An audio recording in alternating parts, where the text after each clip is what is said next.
They not only act as competitors for northern leopard frogs, so eating the same food, they're also predators. Hi, my name's James Cole, and welcome back to another episode of xConnect Northwest, connecting you with the experts. This week we are discussing the release of the Northern Leopard Frogs.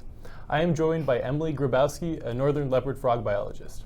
Thank you for being here. No problem. So, why did you guys choose to release the frogs, and where did you release them at?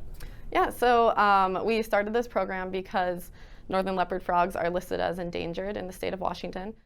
So we decided to not only do a reintroduction, but also a habitat management program. The reintroduced population, we released those frogs at Columbia National Wildlife Refuge. Walk me through the process of actually releasing them. It's sort of a long process. So the first step is finding northern leopard frog eggs. Second step is to bring the eggs to one of our partners. So we actually partnered with Oregon Zoo and WSU to help raise these frogs. So then the frogs are raised to small frog size. So by the time we released them, they were about that big, I would say.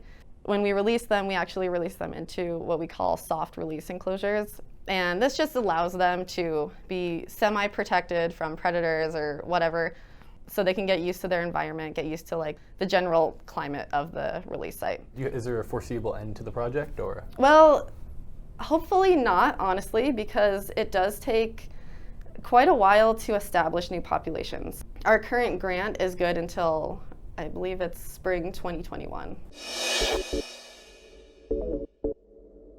Now let's listen to another contributor of the leopard frog release. Today we are joined with Steve Hash. So, how did the Oregon Zoo contribute to the release of the leopard frogs?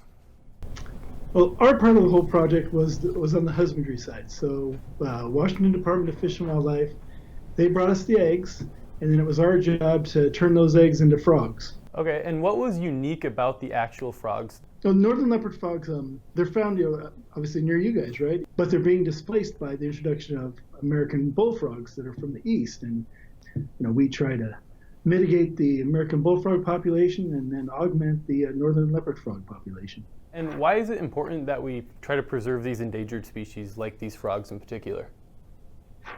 Well, again, they have a place in the ecosystem, right? They also are food for fish and those and other animals that they live with. So without those frogs, you can have a collapse in an ecosystem. You guys can watch more episodes of xConnect on the xConnect Facebook page and YouTube channel.